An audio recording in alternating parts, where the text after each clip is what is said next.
அம்மாஜி மற்றும் இனிய முகத்தோடு உங்களுக்கெல்லாம் கேஷ் ப்ரைஸில் வழங்குகிற அம்மா அவர்கள்.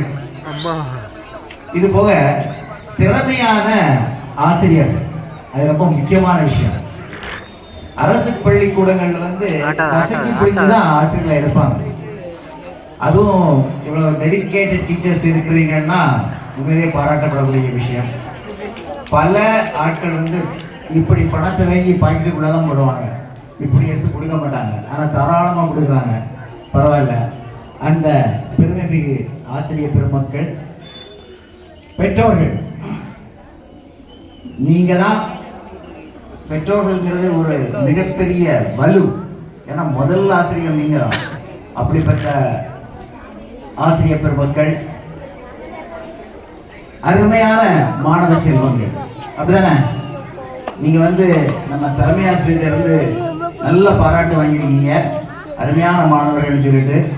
இது போக இந்த பள்ளிக்கு வலு சேர்க்கக்கூடிய அனைத்து நல்லுள்ளங்களுக்கும் வாழ்த்துக்களை தெரிவித்துக் கொண்டு, நான் சொல்லிட்டேன் சார் சொன்னா எல்லாம் அழகா சொல்லி முடிச்சாங்க. அப்போ இன்னையில இருந்து என்ன பண்ணலாம்? ஒழுங்கா படிக்கலாம் தானே? படிக்கலாம். சரி, கவனிய சார் 2-3 பேருக்கு பேர்லாம் சொன்னாங்கல்ல. ஐயா சார் யாரெல்லாம் அப்படியே வீடியோ ஆன்ல இருக்கு. ஆமா ஆமா, எப்படி சாமி விவேகானந்தர் சிவன் சிவன் மட்டும்தான் தெரிஞ்சுதா? அப்புறம் நாராயணன் பாத்தீங்களா? நாராயணன் வந்துட்டாரு. அப்புறம் மாதவன் ஒருத்தர் இருந்தார். இவங்க எல்லாம் தமிழ் மீடியத்தில் படிச்சிருந்தவங்கன்னு சொன்னாங்க. நீங்க படிக்கக்கூடிய படிப்பு தெரிஞ்சு படிச்சிட்டீங்கன்னு சொன்னா அழகா வர முடியும். நான் ஒருக்க சரியான எம்டிடி ஹிந்து காலேஜில் ஒரு பெரிய அமைப்புக்கு போயிருந்தேன். அங்கே எம்ஃபில் படிச்சிருக்கக்கூடிய ஒரு மாணவி இருந்தாங்க. அவங்கள்ட்ட ஒரு பேசேஜை கொடுத்து வாசிக்க சொன்னேன். அவங்க ஒரு சைஸாக வாசித்தாங்க. நான் அப்புறம் திரும்ப சொன்னேன், நான் சொன்னது மாதிரி வாசிக்க பார்ப்போங்க. அடுத்த வாரம் அவங்க சொன்னாங்க, சார் இப்போ அது புரியுதுன்னு. நீங்கள் மாணவர்கள் என்ன பண்ணணும்னா நிறுத்தி நிதானமாட்டு. என்னன்னா படிக்கக்கூடிய படிப்பு ஒரு பேராகிராஃப்ல முதல்லையோ கடைசியோ அந்த விஷயங்கள் தெளிவாக சொல்லப்பட்டிருக்கு. அதை அடிக்கோடிட்டு அழகா படிக்கலாம். படிச்சிங்கன்னா ஈஸியாக வந்துட முடியும். இப்போ நம்ம சார் சொன்னாங்க, நீங்கள் செல்ஃபோன்லேயே விளையாட்டெல்லாம் எதில் நடக்குது? செல்ஃபோனில் நடக்கும் தானே? ஆனால் வெளியே போய் விசர்க்க விளையாடினாதான் உடம்பு ஆரோக்கியமாக இருக்கும். உடம்பு ஆரோக்கியமாக இருந்தாதான் மனசு சுறுசுறுப்பாக இருக்கும், புத்தி நல்லபடியாக இயங்கும். ஓடி விளையாடு பாப்பா ஒரு பாட்டு கேட்டிருக்கீங்களா? யாராவது பாட முடியுமா? ஓடி விளையாடு பாப்பா, நீ ஓய்ந்திருக்கலாகாது பாப்பா, ஓடி விளையாடு பாப்பா, கூடி விளையாடு பாப்பா, கூடி விளையாடு பாப்பா, ஒரு குழந்தையை வையாது பாப்பா. கேட்டிருக்கீங்களா? அத மாதிரி நல்ல ஓடி விளையாடணும்.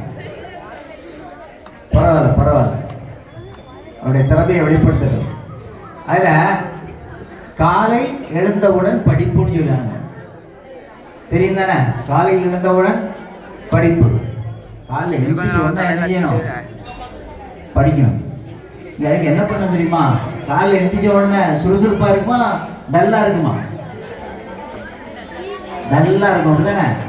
அப்போ என்ன செய்யணும்? காலையில் எழுந்திரிச்ச உடனே 2-3 தோப்பு கர்மம் போடணும். கொஞ்சம் எக்ஸசைஸ்லாம் பண்ணால் சுறுசுறுப்பாகிடும், அப்படிதானே?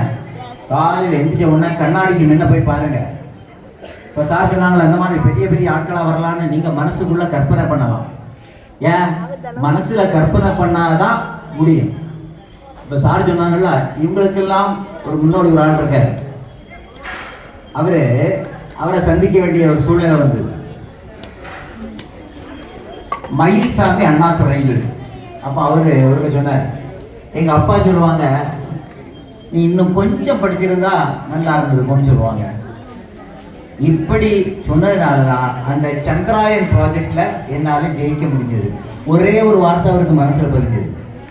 அதே மாதிரி ஆர்எல் நடராஜன் ஒருத்தர் இருந்தார், தமிழ்நாடு மெர்கன்டைல் பேங்குடைய சேர்மன். அவர் நம்ம இன்ஸ்டியூட்லாம் வருவார். அவர் ஒருத்தர் சொன்னார்,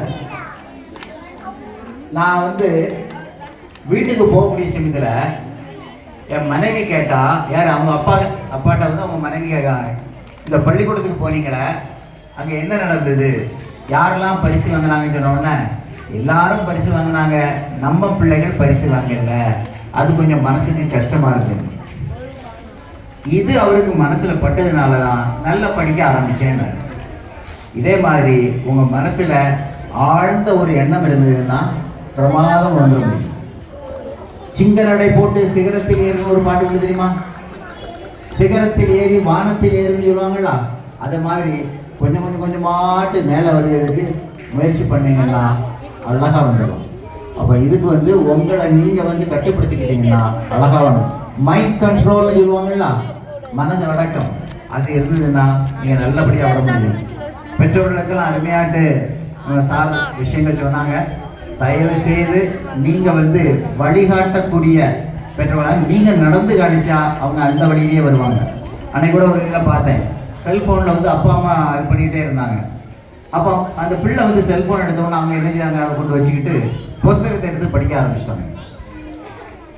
அப்போ அந்த பிள்ளையும் புஸ்தகத்தை படிக்க ஆரம்பிச்சாங்க. உங்கள் வீட்டில எல்லாம் நல்ல ஒரு லைப்ரரி வைங்க, சரியா?